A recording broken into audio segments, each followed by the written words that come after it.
என் நெஞ்சில் குடியிருக்கும் என்னுடைய கோவை மக்களுக்கும் என்னுடைய தோழர்களுக்கும் என்னுடைய வணக்கம்.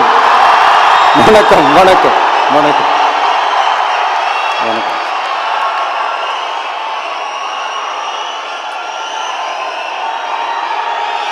நேற்று பேசும்போது இந்த மீட் வெறும் ஓட்டுக்காக மட்டுமே நடக்கப்படுற ஒரு மீட் இல்லைன்னு நான் சொன்னேன்.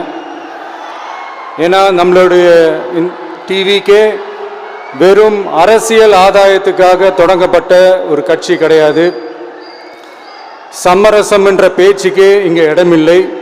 But at the same time இதனால மக்களுக்கு ஒரு நல்லது நடக்குது அப்படின்னா எந்த ஒரு எக்ஸ்ட்ரீமுக்கும் போய் அதை செய்யறதுக்கு நாங்கள் தயங்க மாட்டோம்.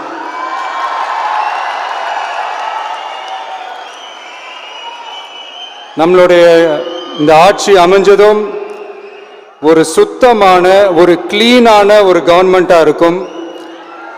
நம்மளுடைய கவர்மெண்ட்ல கரப்ஷன் இருக்காது, கல்பிரிட்ஸ் இருக்க மாட்டாங்க. அதனால எந்த விதமான ஒரு தயக்கமும் இல்லாமல் தைரியமா நம்மளுடைய பூத் லெவல் ஏஜென்ட்ஸ் மக்களை போய் அப்ரோச் பண்ணுங்க.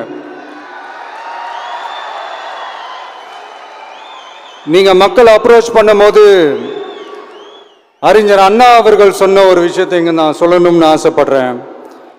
மக்களிடம் செல், மக்களிடம் இருந்து கற்றுக்கொள், மக்களுடன் வாழ், மக்களுடன் சேர்ந்து திட்டமிடு, மக்களை நேசி, மக்களுக்காக சேவை செய்.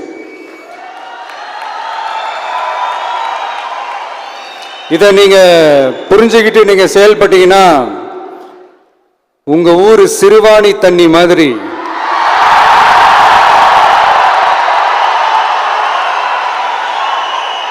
அவ்வளவு சுத்தமான ஒரு ஆட்சியா இது அமையும்.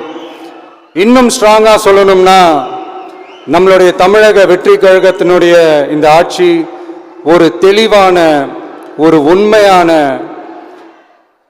ஒரு வெளிப்படையான ஒரு நிர்வாகம் செய்யக்கூடிய ஒரு ஆட்சியா இது அமையும். அதனால இது நம்ம சார்பா நீங்க ஒவ்வொருத்தரும் இதை மக்கள் கிட்ட கொண்டு போய் எடுத்து சொல்லுங்க. இன்னொரு முக்கியமான விஷயம், பூத்துக்கு ஓட்டு போடுற மக்களுக்கு உதவியா இருக்க வேண்டியது நம்மளுடைய கடமை. இப்போ குடும்பம் குடும்பமா கோயிலுக்கு போற மாதிரியும், குடும்பம் குடும்பமா பண்டிகைகளை கொண்டாடுற மாதிரியும், நமக்காக குடும்பம் குடும்பமா ஓட்டு போடுற மக்களும் அதை கொண்டாட்டமா அதை செய்யணும். அப்படி ஒரு மைண்ட் செட்டை நீங்க மக்களுக்கு நீங்க ஏற்படுத்துங்க. and then you will know, you will see TVK is not just another political party but a liberation rally. இந்த வெற்றியை நாம அடைவதற்கு உங்களுடைய செயல்பாடுகள் தான் மிக மிக முக்கியம். நீங்க தான் இதுக்கு முதுகெலும்பே. அதை மனசுல வச்சுக்கிட்டு நீங்க எல்லாருமா சேர்ந்து செயல்படுங்க. கான்பிடண்டா இருங்க, நல்லதே நடக்கும், வெற்றி நிச்சயம். மீண்டும் சந்திக்கும் வரை நன்றி, வணக்கம்.